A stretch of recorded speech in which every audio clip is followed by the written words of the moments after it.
Bonjour et bienvenue pour un enregistreur un peu spécial où aujourd'hui on est à Cluny. Cluny qui dès l'Antiquité n'est pas grand chose, mais va très rapidement devenir au Moyen-Âge quelque chose de très important, une abbaye. Et autour de cette abbaye va ainsi se développer une ville. Mais l'abbaye de Cluny, si on s'y trompe pas bien, si on s'y trompe pas vraiment, en fait l'abbaye de Cluny est une ville dans une ville, comme la cité du Vatican est une ville dans Rome. Quelle coïncidence, on va dire. Et donc cette abbaye de Cluny a évolué pendant les âges et les époques, et surtout avec ses sublimes vestiges, comme ici, les bâtiments conventionnels qui sont plus récents, mais aussi bien d'autres surprises qui sont disponibles ici à l'abbaye de Cluny. Mais pendant la visite de la ville, nous allons découvrir de nouveaux vestiges. Et maintenant, on marche à l'histoire.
Qu'est-ce que cette tour derrière moi? Cette tour est la tour Fabry, qui est une des tours de l'enceinte de l'abbaye de Cluny.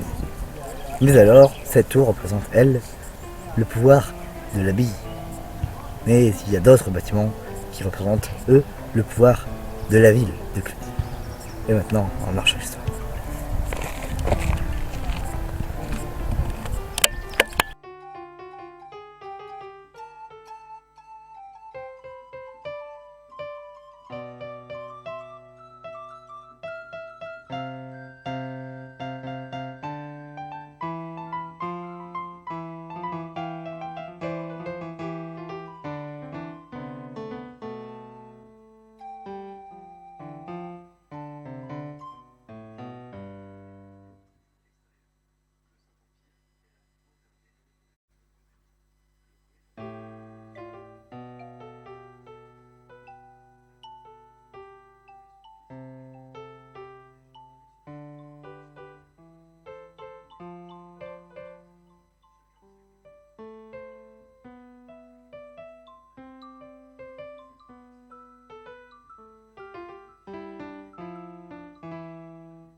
Qu'est-ce que ce bâtiment derrière moi? Ce bâtiment, il est un ancien palais abbatial d'un style gothique. Il a été construit par un des abbés de l'abbaye de Cluny. Mais maintenant, ce palais abbatial est un hôtel de ville, donc il représente le pouvoir du peuple et non de l'abbaye. Et maintenant, on marche à l'histoire. J'ai dû lire le panneau là-bas. Ce bâtiment, c'est l'hôtel des monnaies. Et donc, c'est ce bâtiment qui, dans beaucoup d'anciennes villes de France, était le bâtiment où on frappait des monnaies, l'hôtel des monnaies. Donc c'est ainsi qu'on cherchait la monnaie parfaite, on va dire, la monnaie sonnante et trébuchante. C'est là que vient cette expression. Et donc il y avait des marchands de tout le monde, de toute l'Europe, puisque Cluny était un des grands centres de la chrétienté. Et donc c'est en partie grâce à cet hôtel des monnaies que vient la fortune de cette ville de Cluny. Mais aussi donc ces trésors de l'abbaye qui ont été justement retrouvés au même emplacement. Et maintenant, en marge de l'histoire.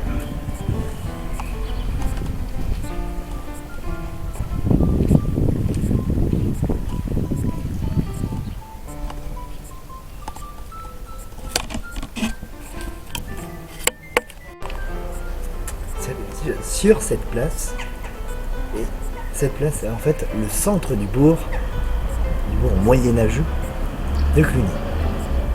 Et ainsi, cette maison, qui est la maison des diables, des dragons plutôt, est l'une des plus grandes et l'une des plus anciennes maisons, je dirais, de la place.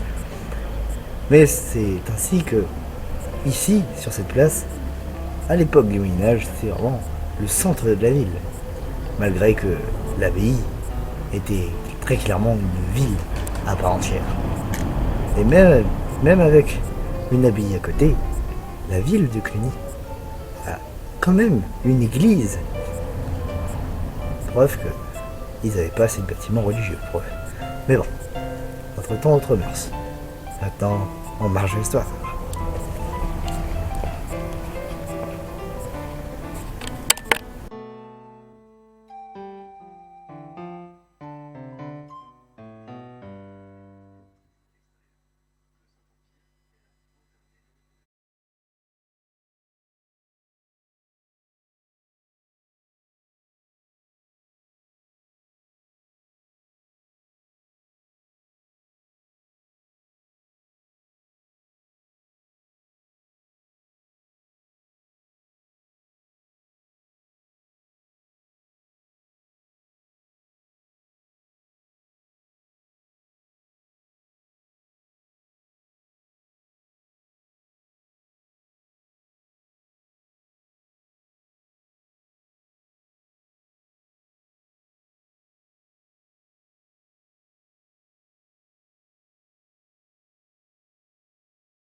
Qu'est-ce que ce monument derrière moi?